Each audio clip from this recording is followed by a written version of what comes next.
So I had a problem. How should I decide whether to stop work or not? I mean, it's one of the biggest and possibly the last great decision of our entire lives. You can't afford to it up. It's huge. So I started researching. At the same time, I realised I was older than almost all of the people I was actually working with, and pension firms were starting to contact me asking pointed questions. So I took the hint and there was no time to lose. Okay, I thought, I'm not going to drift into this.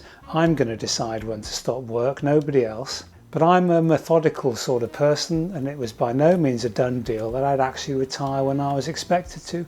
In fact, there was a part of me that wondered about retirement altogether. So I looked around for some support on this and came across an interesting thing. When you look at the information available, it's really biased. You see, all of the guides start from one enormous assumption. They all assume that if you could retire, you would. And that to me is such an outdated approach, it almost sort of makes me cross. So in this video, I'm going to explain the decision-making process I followed, and I'm sharing it here to get some feedback on whether I'm an enormous outlier or in fact this is going on with everybody. So, first of all, I'll give you a picture of my situation. I run a one-man IT consultancy business. I've been doing it for 20 years or so now. It has its ups and downs, and I realise that because I'm outside of the big corporate world, my direct experience today may not be the experience of a lot of people, but I spent the previous 20 years working for some of the biggest corporations in the world, and my clients today are major multinationals and big monolithic public sector entities here in the UK. I reckon I do understand that side of things too. So I started methodically to check my own thoughts against the standard reasons that people have for stopping work. Number one, people hate their job and are looking forward to resigning. And there's the one thing underpinning a lot of this. I do actually quite enjoy the day-to-day business I'm engaged in. I enjoy the fact that I'm continually being challenged. It can be stressful, but the job itself is good. I'm lucky. But even if I weren't in this regard, I'd still be looking to do something else rather than stop altogether. Okay, let's try another. And that says, I'm worn out, my health isn't very good. Okay, this needs careful consideration. I work from home. My days of commuting into London 5 days a week, which was a 4-hour round trip, finished a few years ago when COVID finally forced firms to acknowledge that there was no insurmountable technical blockage to keep people coming into the office to work. I do spend my days on Teams calls, but I use the extra time to look after myself much more than I did when I was working in the city. Of course, some people do have specific health issues, and that's a different matter, and I get it. But from the point of view of being in reasonable physical shape, from my perspective, work doesn't stop that. In fact, retirement itself can be a negative health-wise, as we hear sometimes. Okay, number 3, and that says, I want to spend the little time I've got left doing what I always wanted to. And this is one I always think of as being very, very out of date. These days, if people retire at, say, 65, it's a significant possibility that they still have a third of their lives left. It's not like it was 40 years ago. My dad retired at 60 and he lived to 93. You can do the sums, but my expectation is that all things being equal, I won't die any younger than him. So there's still plenty of time left yet, for me and for most people.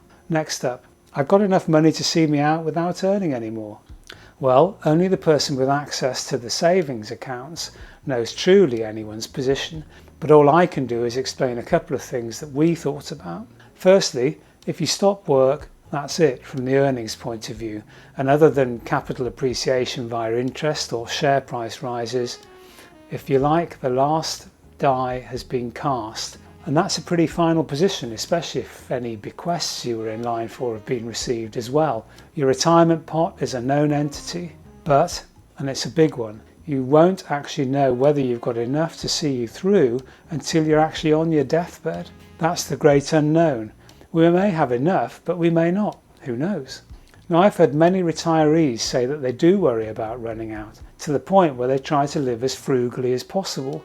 Often they are worrying unnecessarily, but as my previous point suggests, it's impossible to be certain. Therefore, the profile of many lives is that when people die, they do so with significant unspent funds that they hadn't intended to leave.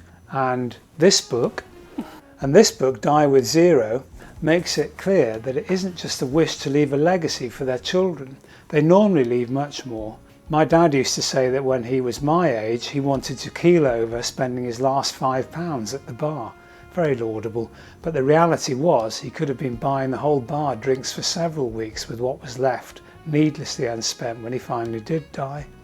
So discussing this with my other half, we know that if we were to retire like most couples, we would be much more careful with our spending, but while we're still earning, we feel less inhibited about it and we enjoy ourselves more. So that's a really strong argument in our book for keeping the tap turned on. And speaking of my other half, there is the question of what she would like me to do, of course.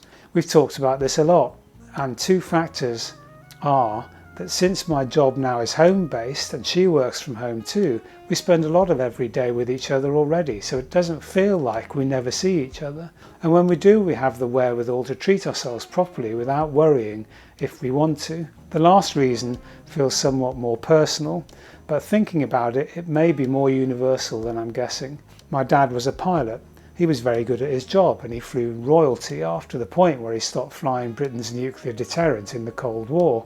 He had a global perspective on the world. He read voraciously and could argue you, well, me especially, into a logical corner that there was no escaping from. But when he retired, he spent much of his life on the golf course. To me, his world seemed to shrink, as did his interest in it. To be clear, he never got close to suffering from anything like Alzheimer's, but he seemed to become a shadow of his former self quite quickly after he stopped work. Now, I've come to really value the fact that in my work I interact with people who have profoundly different life experiences to me, and they challenge my preconceptions and keep my brain agile. I don't want to lose that earlier than I really need to. So of course, having demolished every argument for stopping and bearing in mind possibly the title of this channel, you won't be surprised to hear that I'm very happy to keep on working. The bigger question facing me though is that I need to make sure I've immunised myself from the inevitable point that questions are asked by my clients about my age. This means opening up new sources of business and income. So that's where I'm devoting my time at the moment, and this channel's evidence of that. A follow would be nice, of course. I hope you found this insight into my thought process useful, and can I suggest you apply some of the same retirement criteria when deciding to stop yourself, rather than just stepping outside the world of work simply because it's what's expected. Do exactly what you want, and that includes the option of actually staying working as well. I hope you found that useful, and I'll speak to you again soon. Thanks.